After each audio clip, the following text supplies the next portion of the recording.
They had cataloged the galaxy down to its last whisper. Every nebula mapped.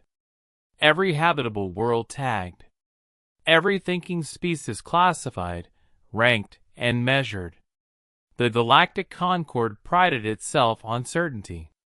And yet, there was one name that refused to stay buried. Humanity. To most of the galaxy, humans were not extinct. They were unconfirmed. A rumor passed between starfarers who drank too deeply. A half-forgotten footnote in pre-expansion archives. A myth whispered by ancient civilizations who had outlived their own suns.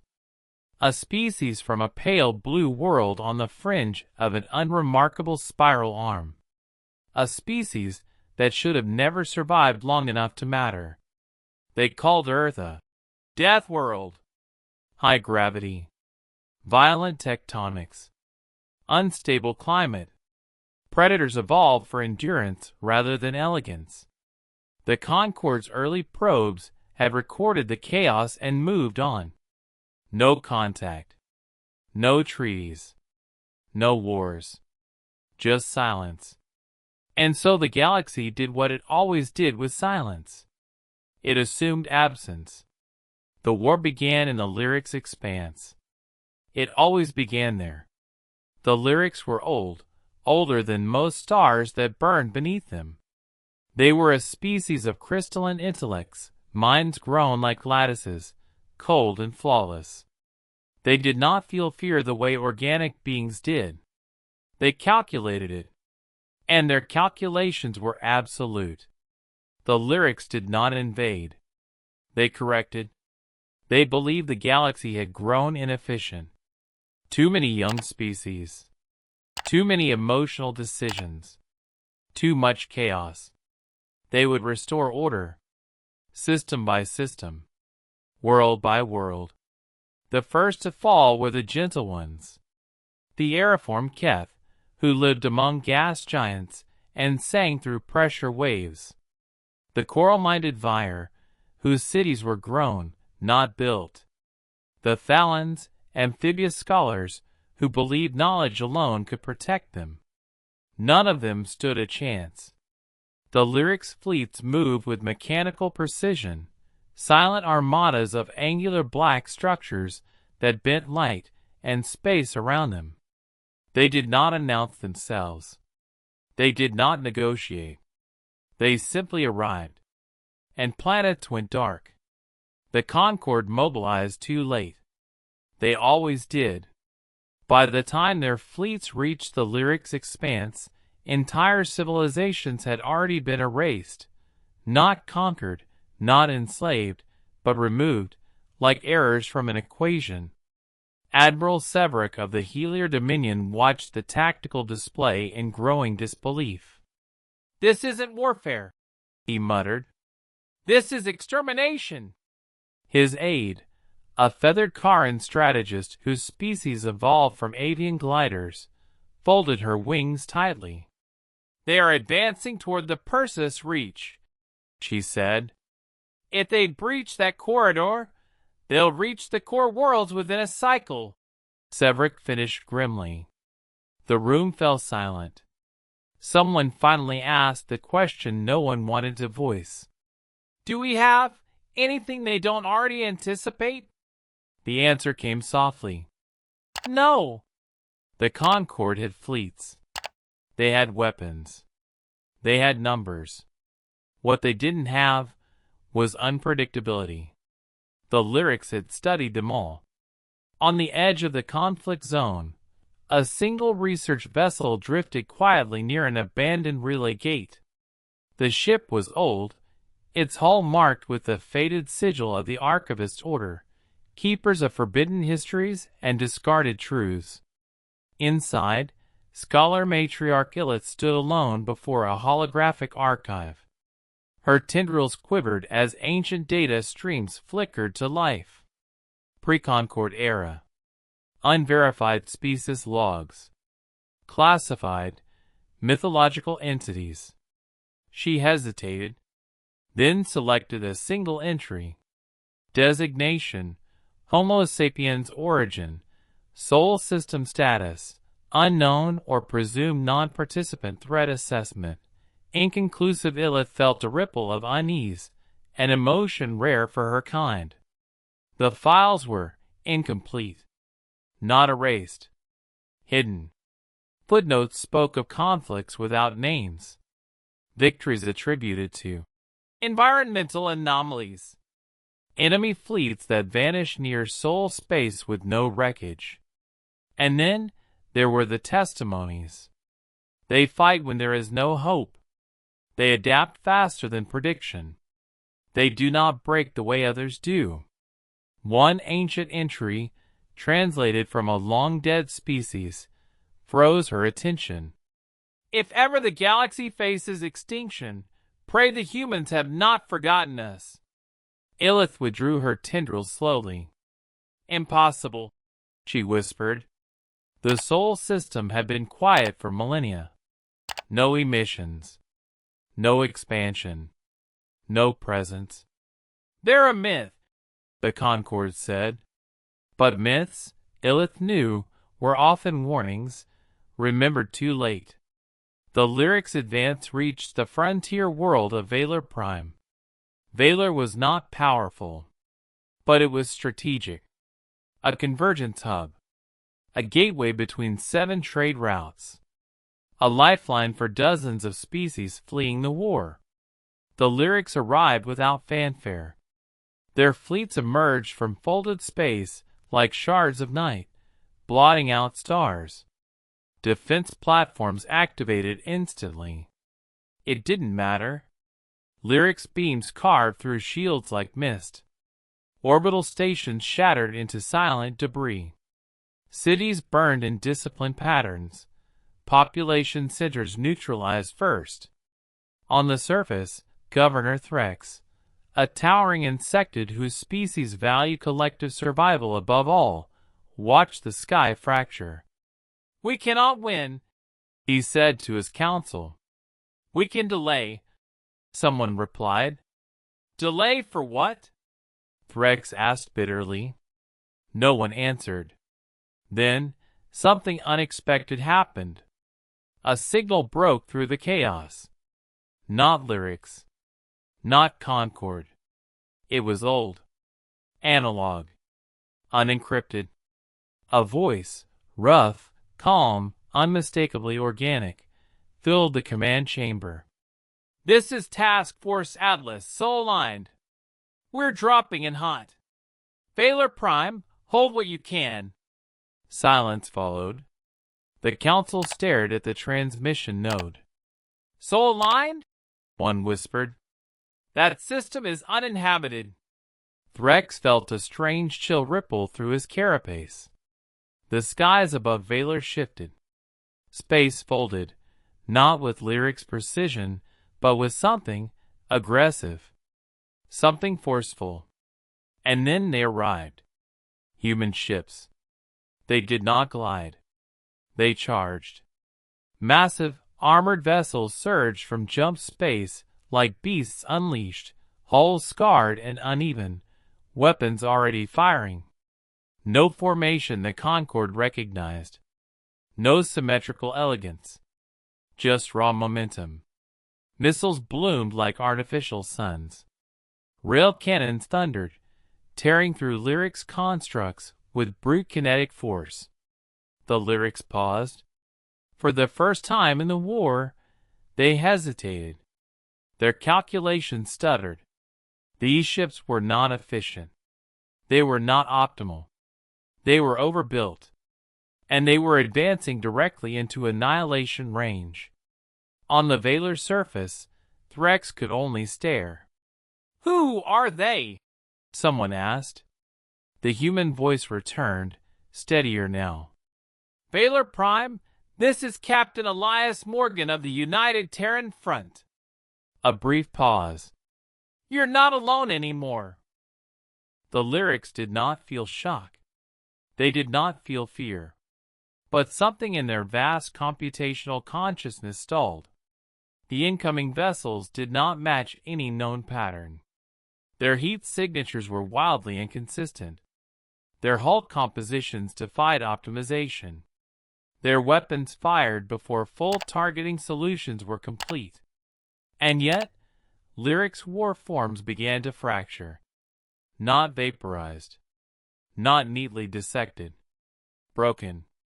Chunks of crystalline superstructure spun into space, glowing with residual energy as human rail slugs punched through layers meant to withstand directed stellar beams. The Lyrics adapted instantly. They always did.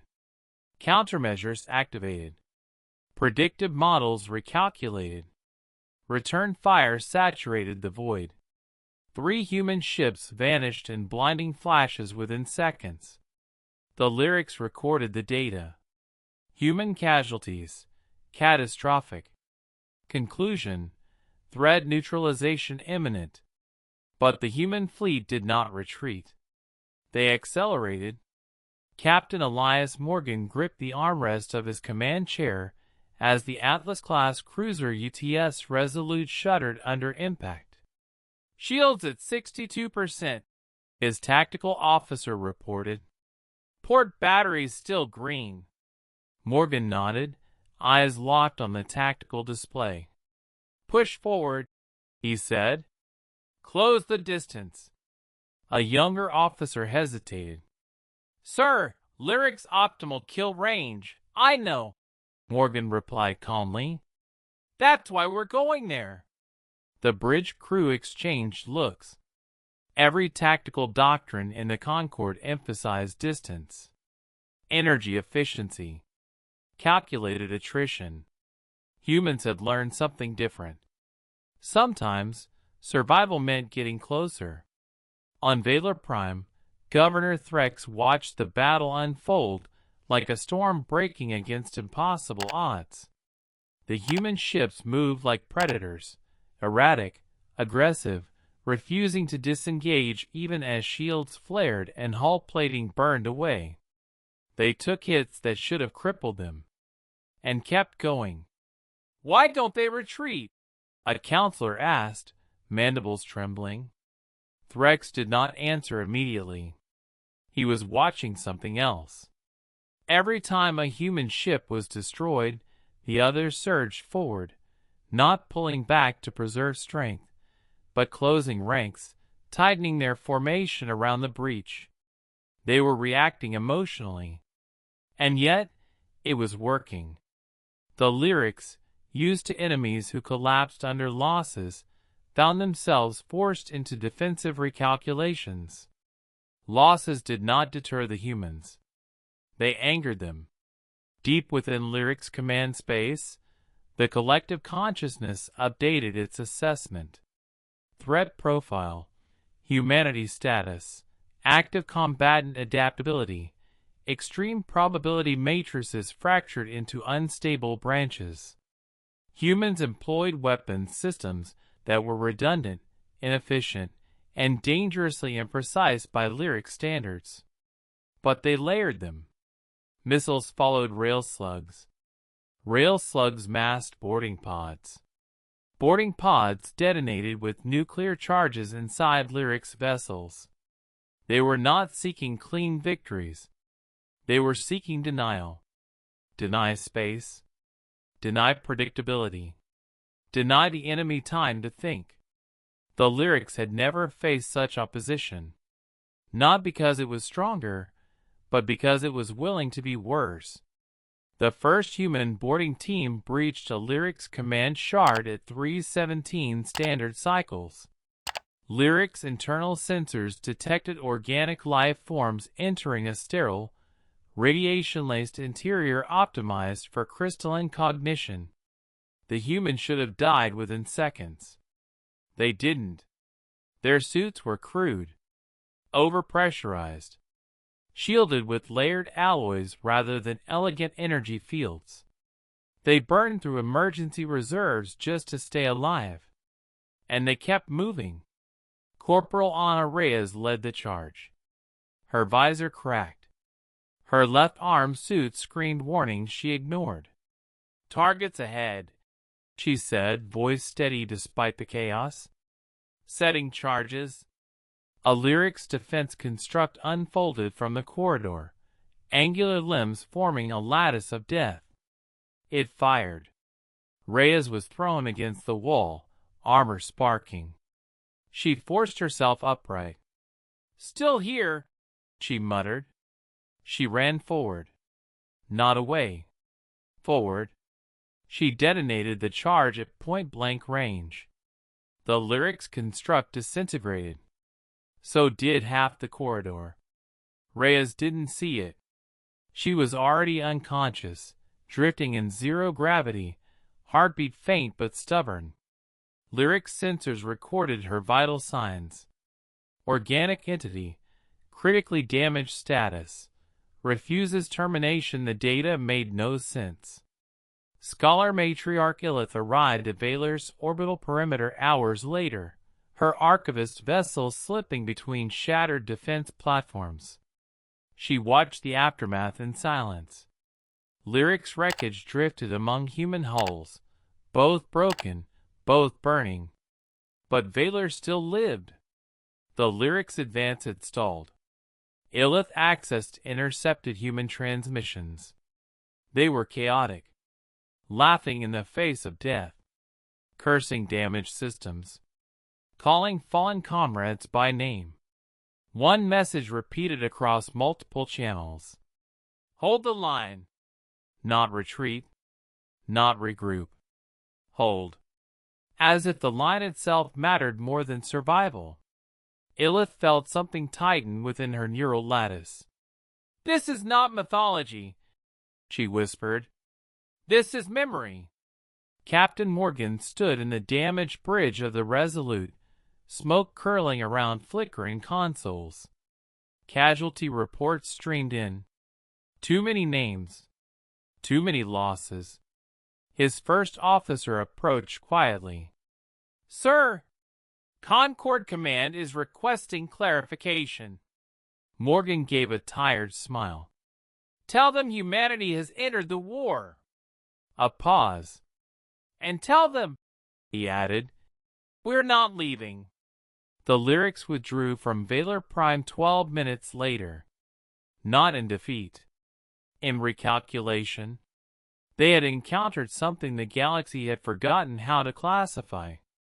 A species that did not seek dominance, nor perfection, nor even survival at all costs. They sought something far more dangerous. Responsibility. As the last Lyric's vessels folded into dark space, the human fleet remained, battered, bleeding, but unbroken. On Valor's surface, Governor Threx lowered his head in something like reverence. "My people believed myths were lies," he said softly. "Now I know better." Above him, among the stars, human ships held the line. And the galaxy began to remember why some legends were buried, not because they were false, but because they were terrifying. The Lyrics did not retreat to recover. They retreated to understand. Across their distributed consciousness, millions of simulations ran in parallel. Every second of the Valor engagement was replayed, slowed, dissected, and reconstructed. The conclusion was unsettling. Human tactics were not inefficient by accident. They were inefficient by design. Redundancy upon redundancy. Systems meant to fail gracefully rather than perfectly. Command structures that allowed initiative even when orders collapsed. The Lyrics had always optimized for flawless execution. Humans optimized for failure. And then they kept fighting anyway. The counteroffensive began 3 cycles later. This time, the Lyrics did not underestimate their enemy. They arrived with overwhelming force. 5 battle clusters. Adaptive shielding tuned specifically to human kinetic weapons. Counter-missile fields that erased incoming barrages before detonation. They targeted the humans first. Not the Concord fleets. Not the refugee worlds. The humans. The message was clear. You are the variable to be removed. Captain Elias Morgan knew at the moment his sensors lit up. They're not spreading out, he said quietly. They're coming straight for us. Around him, the bridge crew of the UTS Resolute moved with grim familiarity. No panic. No hesitation. How many? Someone asked. Morgan exhaled slowly. Enough. The human fleet was smaller now. Reinforcements had come, but losses had been heavy. Ships carried patched hulls, scorched plating, and crews that hadn't slept in days. Still, no one suggested withdrawal. Morgan opened a fleet-wide channel. "This is Captain Morgan," he said. "You all know the odds." Static crackled as dozens of human voices responded, not with fear, but with determination. "We're with you, sir. Frontline or nowhere. Let's finish this." Morgan closed his eyes for a brief moment. Then, "All ships," he said, "hold formation. Concord fleets will evacuate the civilians." A pause. "We're buying them time." No one asked how much. The battle erupted like a supernova. Lyric's beam sighed through space with surgical precision, vaporizing 2 human frigates in the opening seconds. Human ships responded by charging the beams. One cruiser lost its forward shield entirely, hull melting under sustained fire. It kept going. It ran to Lyric's command node at relativistic speed, detonating its reactors on impact. The explosion shattered 3 Lyric's vessels nearby. Lyric's probability engines recalculated. Human casualty tolerance exceeded survivability thresholds. New conclusion: humans would accept extinction if it ensured mission success.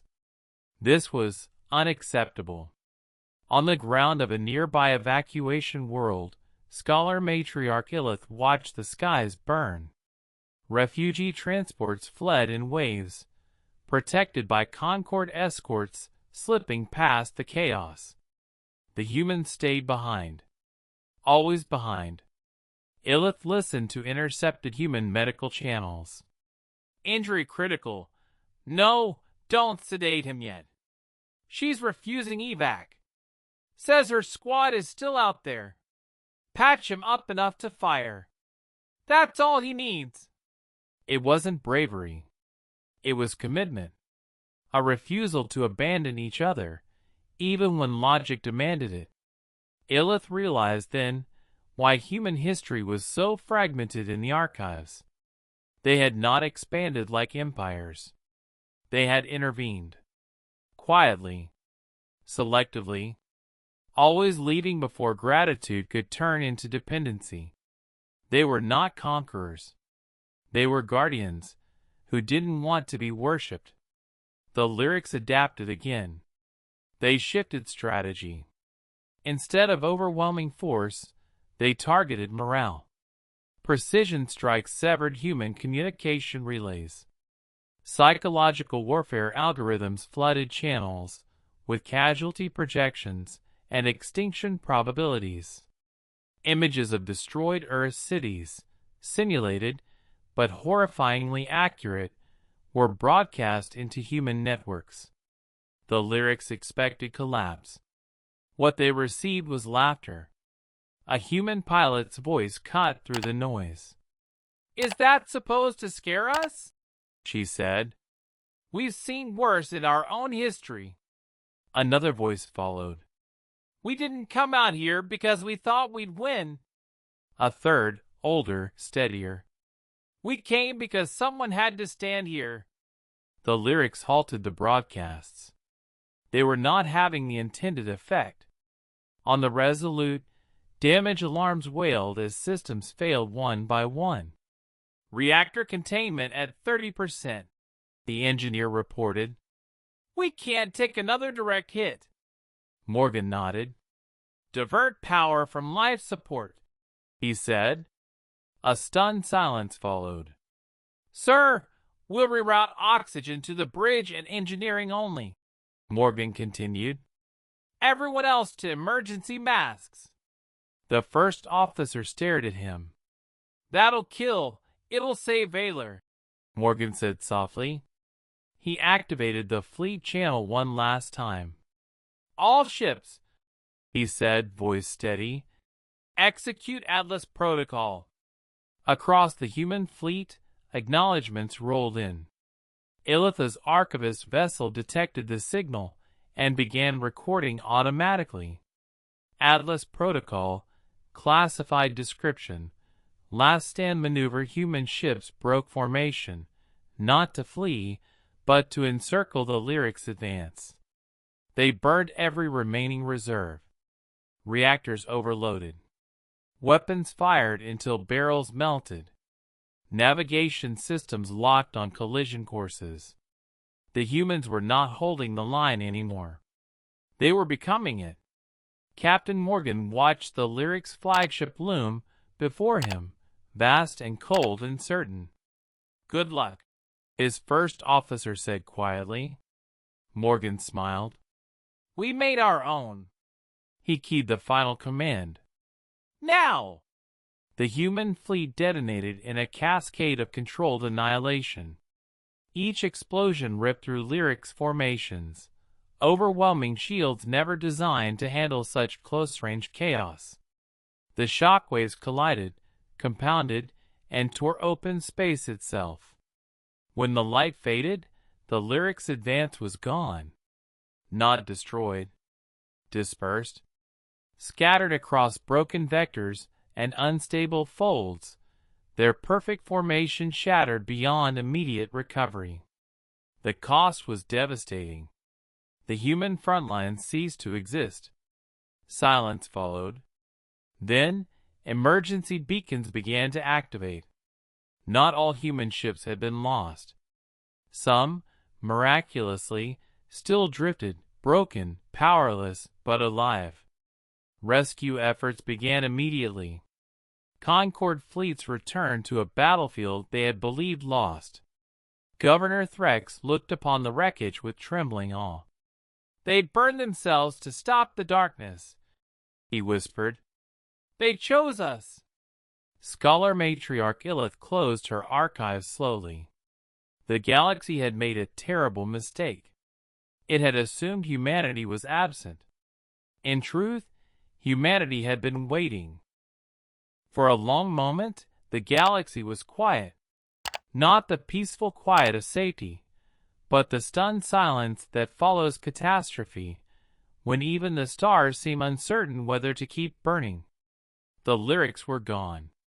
Not destroyed completely, not erased in the way they had erased others, but broken, scattered across fractured space lanes, their perfect unity shattered by something no simulation had accounted for. Choice. The cost of that choice drifted silently across the battlefield. Human ships, once proud, once roaring with defiance, now floated as wounded relics. Hulls split open like broken bones. Emergency lights flickered weakly. Life support signals pulsed like fading heartbeats. And yet, they were still there. Rescue operations began within minutes. Concord vessels, once cautious and calculating, now rushed forward without hesitation. Medical frigates ignored debris warnings. Tow ships risked unstable folds to reach drifting human wrecks. Governor Threx personally oversaw recovery on Valor Prime. He watched as Concord crews pulled human survivors from shattered hulls, burned, broken, barely conscious, but alive. Many refused stretchers. Others first, they said. My crew's still inside. Don't leave them. Even now, even after everything, they were still holding the line. Captain Elias Morgan was found hours later. The UTS Resolute had split nearly in half, its reactor core dark, its bridge exposed to vacuum. Rescue teams expected corpses. Instead, they found Morgan strapped into his command chair, emergency field barely holding, oxygen low but stable. His eyes were closed. His chest still rose. When he awoke aboard a Concorde medical ship, the first thing he asked was not about himself. "Baylor?" he croaked. A Karen medic leaned close, her wings trembling. "Safe," she said. "Evacuated. Alive." Morgan exhaled, a sound halfway between a laugh and a sob. "Good," he whispered. "Then it worked." News traveled faster than fleets.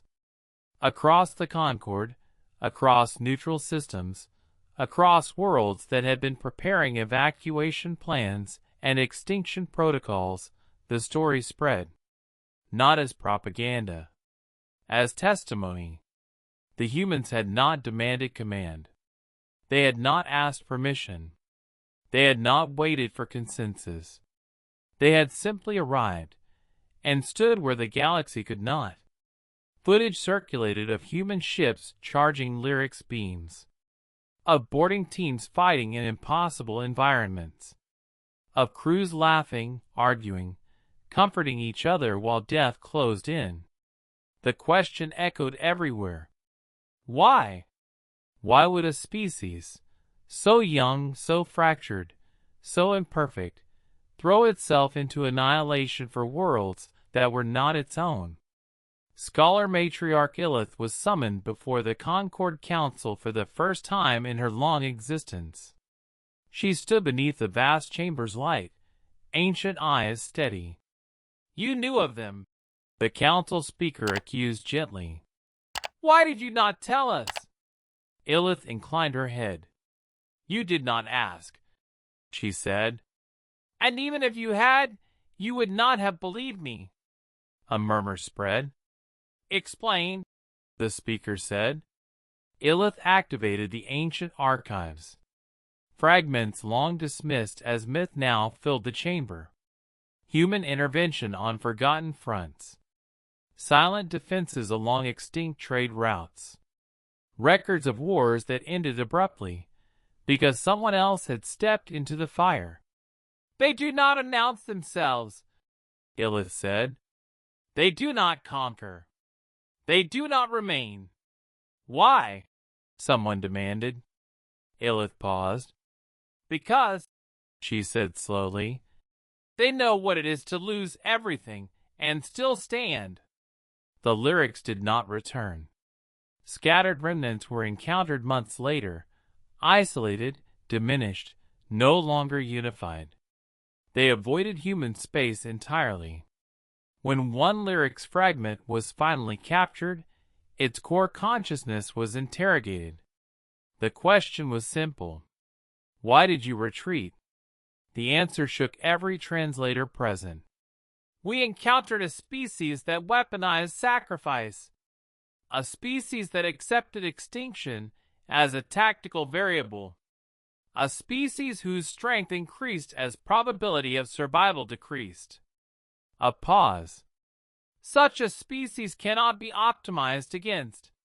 Humanity did not claim victory. There were no parades across the stars. No demands for territory. No declarations of dominance. Human ships repaired what they could, buried their dead, and prepared to leave. Governor Threx stood at the spaceport as the remaining human fleet prepared to depart. "You saved us," he said. "The Concorde will remember this forever." Captain Morgan, still pale and bandaged, shook his head. "Don't," he said gently. Threx hesitated. "Don't remember." "Don't depend," Morgan corrected. "Learn. Stand for each other. That's how this works." He looked out at the stars. "We won't always be there." Threx bowed deeply, an unprecedented gesture for his species. "You will always be welcome," he said. Morgan smiled faintly. "We know." As the human fleet vanished into jump space, something fundamental shifted in the galaxy. Defense doctrines were rewritten. Emergency protocols redefined. First contact policies amended with a new clause: if humans arrive, hold position. Help is already here.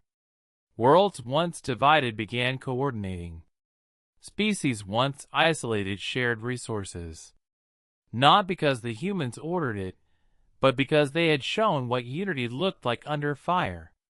Scholar matriarch Illith sealed her final archive entry personally. Designation: Humanity classification. Myth no longer applicable status. Active guardians. Her closing note was simple. They are not perfect. They are not peaceful. They are not immortal. But when the darkness comes, they will be there. And so, when future generations look back on the war, when they asked how the galaxy survived an enemy that should have erased it, they did not speak first of fleets, or weapons, or strategy. They spoke of a species that charged into the impossible, not because it believed it would win, but because someone had to stand in front. And for the first time, the galaxy understood what it truly meant to be human. If this story moved you, subscribe StoryVix for more human stories from the stars.